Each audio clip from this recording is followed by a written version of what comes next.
साल था 1912। दुनिया तेजी से बदल रही थी और औद्योगिक क्रांति अपने चरम पर थी। इंसान मशीनों पर भरोसा करने लगा था और उसी भरोसे ने जन्म दिया एक ऐसे जहाज को जिसे कहा गया कभी न डूबने वाला। ये कहानी है टाइटैनिक की, एक जहाज की नहीं बल्कि अहंकार, प्यार और दुर्घटना की। 1907 में ब्रिटेन की कंपनी व्हाइट स्टार लाइन ने यह फैसला किया कि वो दुनिया का सबसे बड़ा और सबसे शानदार जहाज बनाएंगे। इस प्रोजेक्ट को तैयार करने की जिम्मेदारी दी गई बेलकास्ट की मशहूर shipbuilding company Harland and Wolff को, और इसके मुख्य डिजाइनर थे थॉमस एंड्रयूज। 31 मई 1911 को टाइटैनिक को पहली बार पानी में उतारा गया। ये 882 फीट लंबा और इसका वजन करीब 46,000 टन था। ये उस समय का सबसे आधुनिक जहाज था, तो पूरी दुनिया की नज़र उस पर टिकी थी।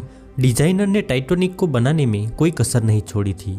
इसमें स्विमिंग पूल, जिम, लाइब्रेरी और आलीशान रेस्टोरेंट थे। इतने बड़े जहाज को देखकर लोगों को ये यकीन था कि अब भगवान भी इसे नहीं डुबा सकते। 10 अप्रैल 1912 को साउथहैम्पटन इंग्लैंड से टाइटैनिक अपनी पहली यात्रा पर निकला। रूट था इंग्लैंड टू अमेरिका।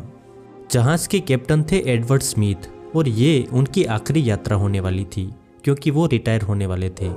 टाइटैनिक में करीब 2224 यात्री और क्रू मेंबर सवार थे। इसके अलावा जहाज में 3 अलग अलग क्लास थी, जिसमें फर्स्ट क्लास में अमीर लोग, दूसरी क्लास में मध्यम वर्ग और तीसरी क्लास उन लोगों के लिए जो नई जिंदगी की तलाश में अमेरिका जा रहे थे। 14 अप्रैल 1912 रात के करीब 9 बज रहे थे। टाइटैनिक का माहौल खुशनुमा था। बच्चे खेल रहे थे, कुछ लोग खा रहे थे और कुछ लोग ऑर्केस्ट्रा की धुन पर नाच रहे थे। समुद्र शांत था और ठंडी हवा चल रही थी। लेकिन उस दिन टाइटैनिक को कई आइसबर्ग की चेतावनियां मिली थी। रेडियो ऑपरेटर जैक फिलिप्स और हेरोल्ड ब्रीड लगातार संदेश भेज रहे थे, फिर भी जहाज अपनी पूरी रफ्तार से आगे बढ़ रहा था। रात के करीब 11:30 बजे जहाज के 2 सहकर्मियों को समुद्र में एक बड़ा बर्फ का पहाड़ दिखा। उन्होंने चिल्लाकर कहा कि आइसबर्ग सामने है, जहाज को मोड़ दो।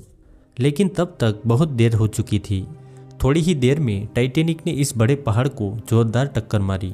ये टक्कर इतनी घातक थी कि जहाज के नीचे के हिस्से में 5 कंपार्टमेंट टूट चुके थे। अब जहाज के निचले हिस्से में धीरे धीरे पानी भरने लगा।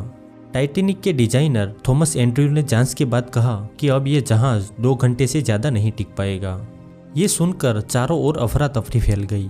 सबसे बड़ी चुनौती ये थी कि जहाज के अंदर लाइफ बोट्स केवल 20 थी, जो सिर्फ 1200 लोगों को ही बचा सकती थी, और जहाज में कुल 2200 यात्री थे। हालांकि जहाज धीरे धीरे डूब रहा था, तो बचाव कर्मचारी अलर्ट हो गए और बचाव कार्य शुरू हुआ। सबसे पहले महिलाएं और बच्चों को लाइफ बोट में बैठाया जाने लगा, लेकिन कई लोग आखिरी समय तक मानने को तैयार नहीं थे कि जहाज सच में डूब सकता है। कहा जाता है कि जहाज का बैंड आखिरी समय तक संगीत बजाता रहा ताकि घबराहट कम हो सके, क्योंकि अंधेरी रात, ठंडी हवा और हालात बेहद डरावने हो चुके थे।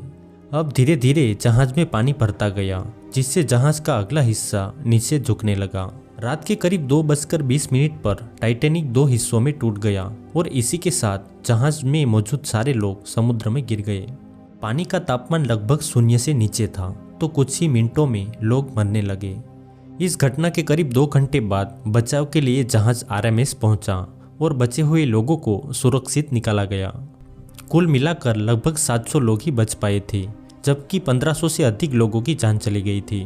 टाइटैनिक की दुर्घटना ने पूरी दुनिया को हिला दिया। इसके बाद समुद्री सुरक्षा नियमों में बड़े बदलाव किए गए, जैसे हर जहाज पर पर्याप्त लाइफ बोट अनिवार्य की गई, 24 घंटे रेडियो संचार की व्यवस्था लागू हुई और समुद्र में आइसबर्ग की निगरानी के लिए अंतर्राष्ट्रीय व्यवस्था बनाई गई।